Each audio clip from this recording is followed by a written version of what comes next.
Hello, everyone, and welcome to the latest edition of the Jacob Elyachar Podcast 5th anniversary season. I'm your host, Jacob Elyachar, the chief content producer and writer of JTwJE.com, a pop culture entertainment news website. Now, if you're watching this on YouTube, please give us a thumbs up and please subscribe. Now, if you're listening to this on any of our audio platforms, please download this episode and more episodes, and please give me a 5-star rating. I really appreciate it. I'm thrilled to welcome this comedian here. As of this recording, he has over 5.6 million Facebook followers and 5.92 million YouTube subscribers.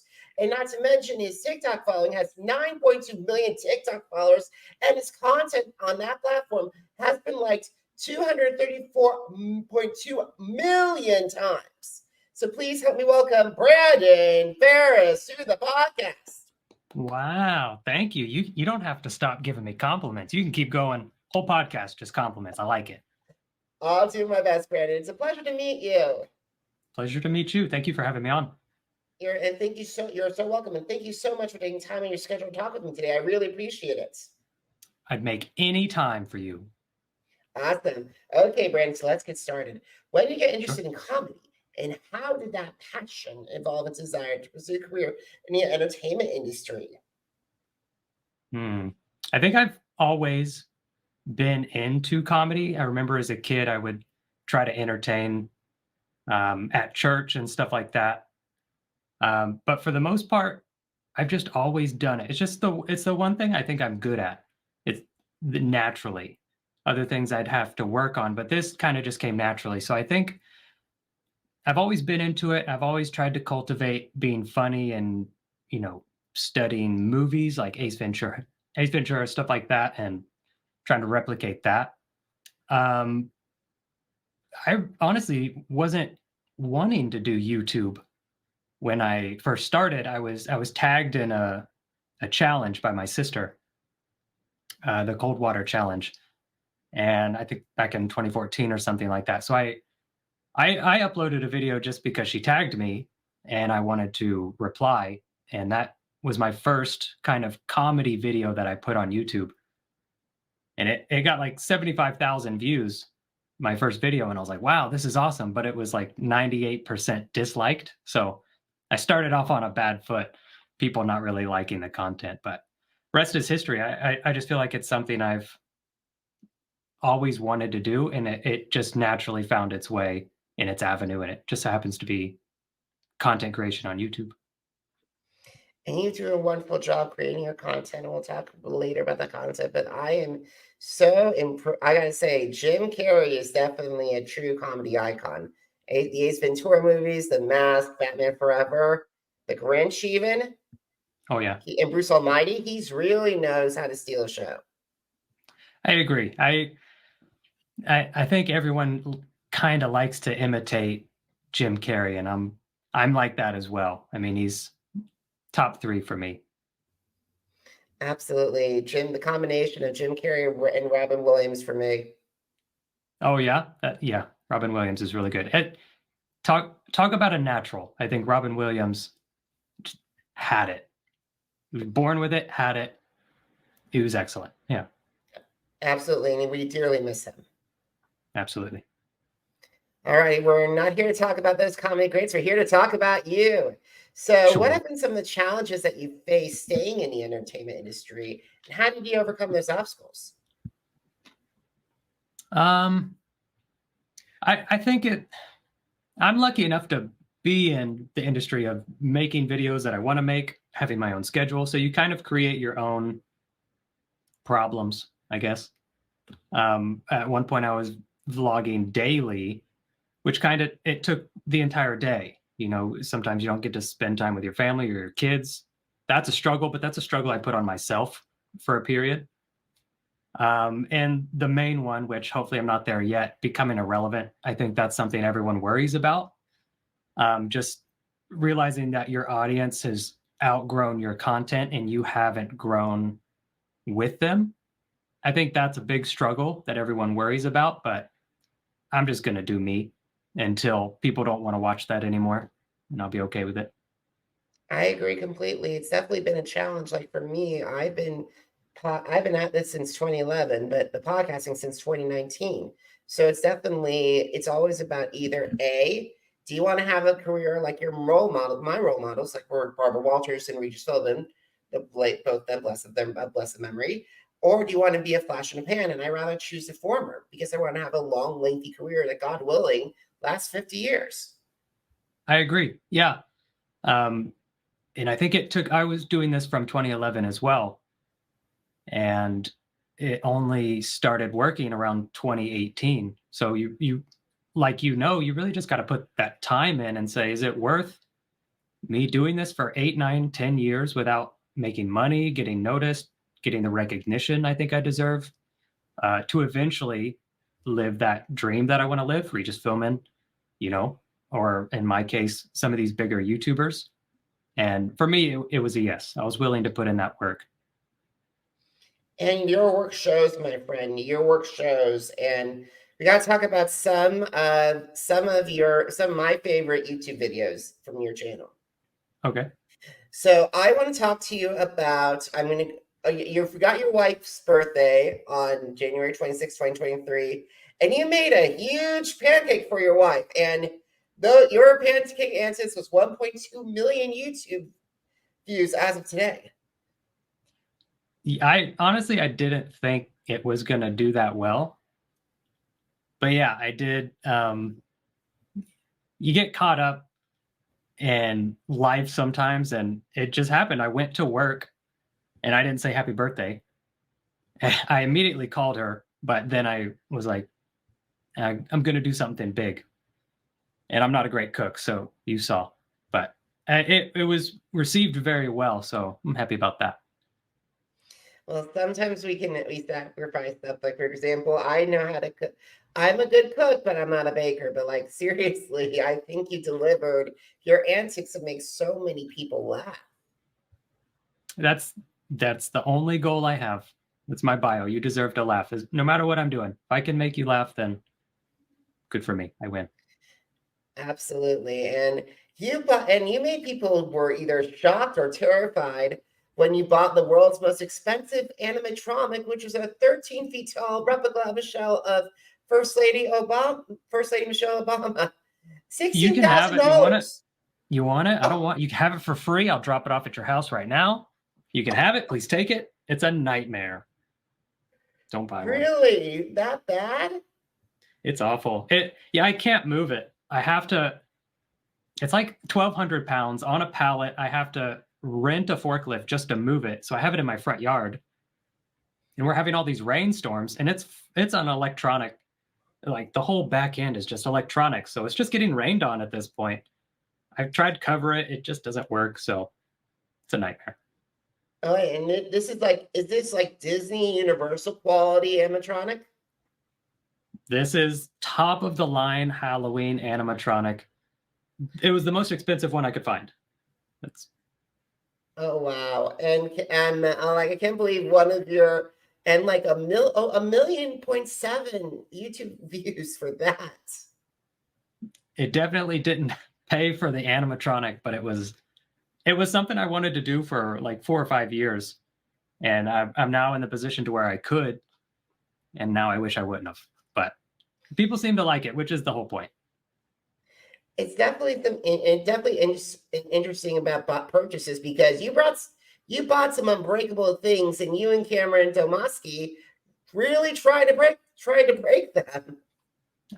He did a good job. I think he broke everything but one thing, and that was the whole purpose. I went on Amazon and I looked up everything that had unbreakable, unshatter, anything in the title that was promoting its unbreakable.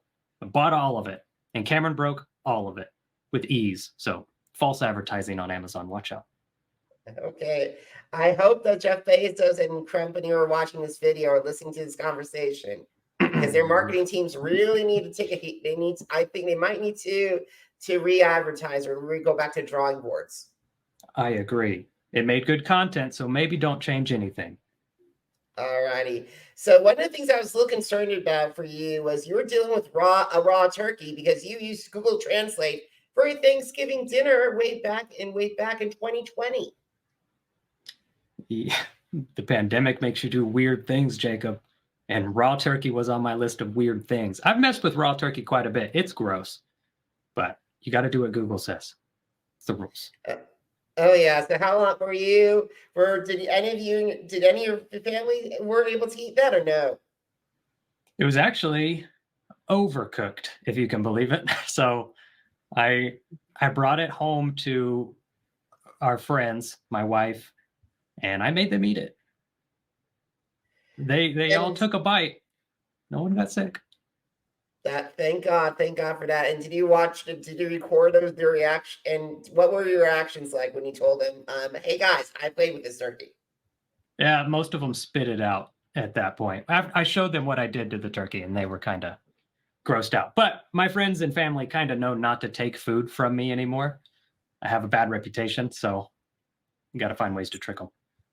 And speaking of ways of tricking, you tricked yourself into screaming, and you lost $16,000 because of that. I did. I'm a very confident person when I'm not around scary things, and then when I'm around scary things, confidence goes away. So doing a video where I can react to Halloween animatronics is such a fun idea for me. I love it. And it's just awful. I think all of them made me scream, every single one of them. And it ended up costing me over $15,000. Yeah. Oh, wow. Speaking of which, I get really scared. I've told a lot of people on my podcast, especially on my Halloween episodes. Anything with symbiotes terrifies me. Audrey 2 terrifies me. Dark Spectre from Power Rangers terrifies me. I am not going anywhere Universal Studios haunted stuff. And if we go to Epic Universe with the Monsterland, the Dark Universe, I need a guide, because the thing is, I do not want to be terrified. Like, I will be terrified. So I don't go to Universal Halloween Horror Nights. I don't blame you. How about we don't go together and we just don't go? Let's just stay home. Let's do that. All righty, I will. But we're going to miss Frankie, the Bride, and Dracula. Oops. It's fair trade. Yeah. We'll have our family members meet them and like, okay, sorry guys. Yeah, send someone to film for us. We don't need to be there. Yeah, I agree completely. So I definitely agree completely. So what was like after with all these videos, like that one video about when you screamed for 16 million YouTube views. So what's your reaction when your content goes viral? Like before now, but like, has it changed since you've had multiple videos that go viral? No, I think I feel the same every time. So most of the time, the initial reaction is, really? That one? You guys like that one? That's what you like? Because I never know. If I knew, I'd obviously make it every time and go viral every time, but I don't. So I'm initially shocked that the idea that went viral was that idea. And then it feels the same. The first time I hit 1 million views, over the moon. It's just the greatest feeling. It's like getting acknowledged for something that you worked really hard on. And I still feel that. So if a video goes viral now, yeah, I feel really good about it. I feel acknowledged. And I think the moment that goes away and I don't feel that anymore is probably when I'll probably step away, but I definitely still feel it. And that's amazing to hear, because I hear so many people say it's nothing, but now to hear that feeling and hearing from you, that's incredible. And I got to say, good for you for acknowledging that, because a lot of people, when they see those numbers, their fame goes and their ego goes through the roof, it feels like. I agree. I think that's something I always try to keep in check, is my ego. I understand that you do grow, you become kind of separated now that, every video gets 1 million, but it used to be every video gets 200 views. But you have to be grateful where you are, no matter what. So I was grateful when I was making $3 a video, because that would pay for my energy drink for the video. And now I make enough to, afford my beautiful home. But each step of the way, I'm grateful for what I make, the views I get. And I try to remain humble and try to keep my ego in check and not say, oh, I'm better or I'm above this or something like that. I try to remain down here. Like, it can all go away. This can all be gone tomorrow.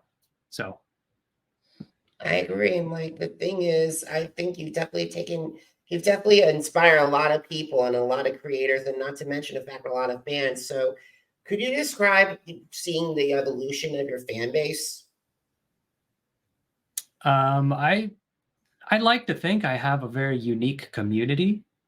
I started out when I was homeless. I was living in my car in LA, and I really focused on community. That was the main focus. And so I would get to know people personally, and with meet and greets and getting to meet them in person. And even now, my goal is I want to know 1 million people. So that's been my goal. I want to say, how's your dog? How did surgery go?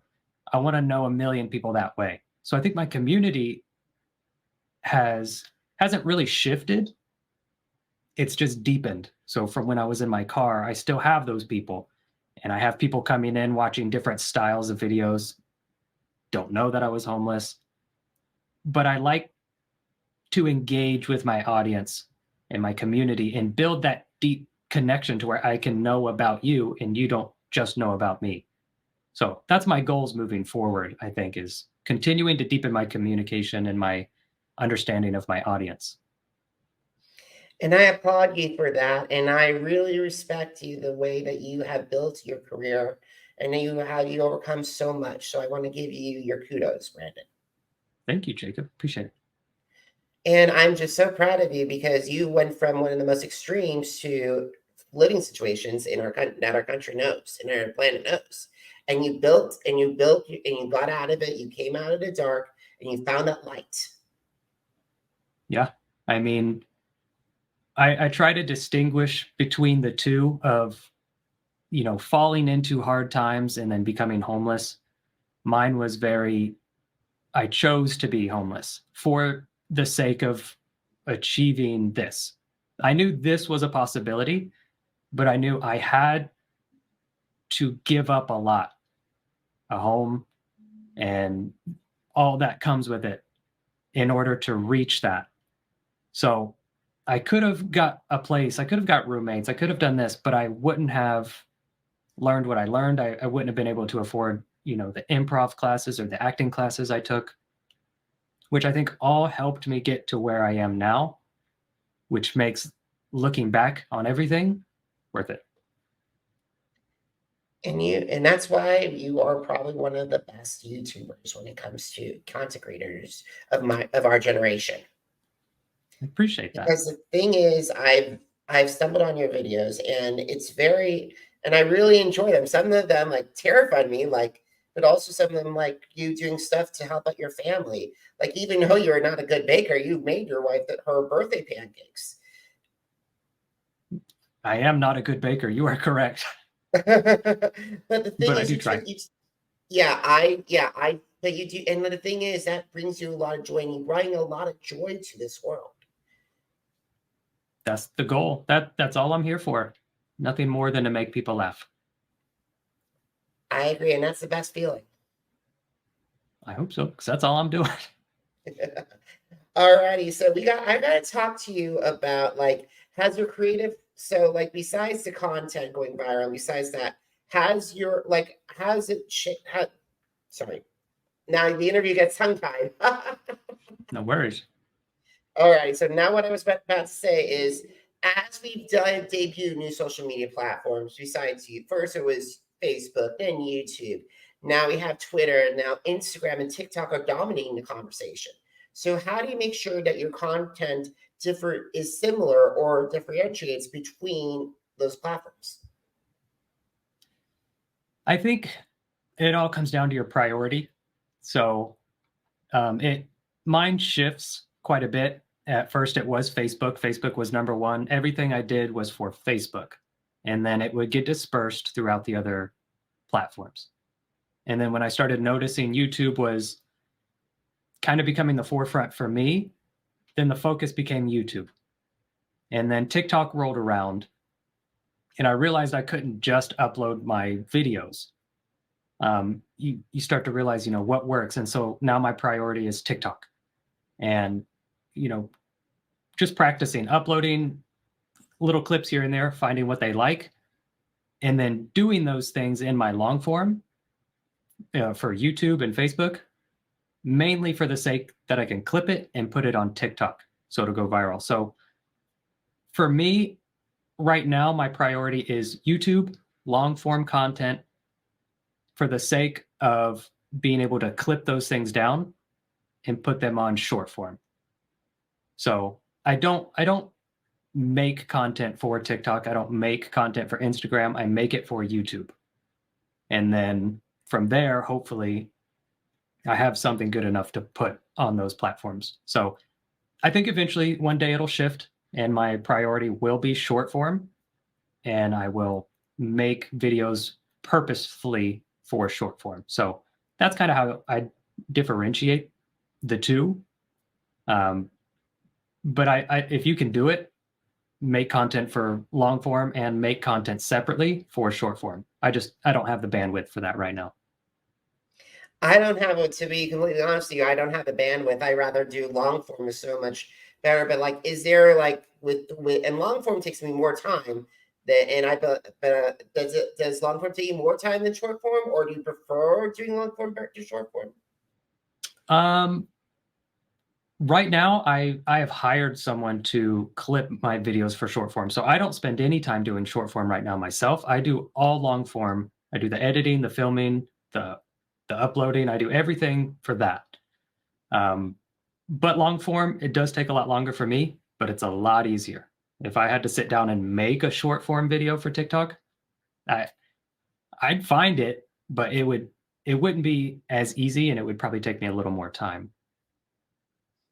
I totally understand that. I totally understand that as a content creator. So we got to talk about dream. Have you had any dream collaborators? Is there like a wish of like sponsors or like collaborators? And who would you think would help you grow your channel? And also who would bounce incredible ideas off you? I get asked this a lot. I don't have dream brands. I, up until recently, just started working with brands. I'm not a big fan of doing sponsored content.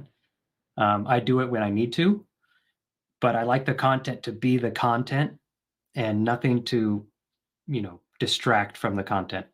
With collaborations, I've done a few, and I don't have any dream collaborations either. I feel like I work well with myself. I work well with Cameron, and I'm very in my energy. I have to work with my energy, and I know if I'm with someone I don't know, my energy will be off, and jokes won't flow, and I'll feel nervous. So anytime I do a collaboration, if somebody needs me, my goal is always to, no matter what, make their video the best video they've ever made. So just to show up for them without anything in return. So I don't think of collaborations as like an equal thing. I think of it as 100% I'm going to help you, and I'm just an extra in your video to make it better. So not a fan of collaborations. That just probably my social anxiety, but maybe someday. So I don't really have anyone in particular. And believe I totally understand. We're all different. We're all unique. Like for example, I try to every year I do a podcast for the end by myself, and in all honesty, it doesn't go well. Really? Like for the end of the year, it's like the end of the year. It feels so. I'm uncomfortable when it's just myself. Like when I have guests, you or like any of my guests that have come on my multiple podcasts, I enjoy having because we bounce ideas off of each other. I love that. Yeah, we're completely different then, because I don't work with anybody, and I feel very comfortable and confident filming in front of a camera by myself.